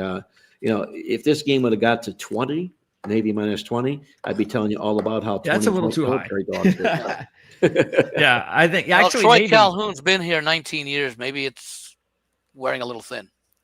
It may be. yeah. The only one Well, who seems to survive like this, he'll coach till he's like 90, is Kirk Ferentz. Yep, he's still doing it. He's always in the mix in every football game he plays. He always gets my attention whenever he does. 8 to 10 wins a year, like clockwork, virtually. Yeah. I'm just glad his son is no longer the offensive coordinator of that program. That's Yeah, all. he was pretty offensive, wasn't he? No, that was ridiculous. Well, guys, let me get out of here. I'm going to thank you very much for your time. It was a great show here today with Jim Feist from Las Vegas joining us in the first half talking pro football, Andy Isco from TheLogicalApproach.com in Las Vegas, and our producer extraordinaire, Greg DePalma, for the group. Once again, this is Mark Lawrence reminding you to always remember to bet with your head, not over it, and good luck as always.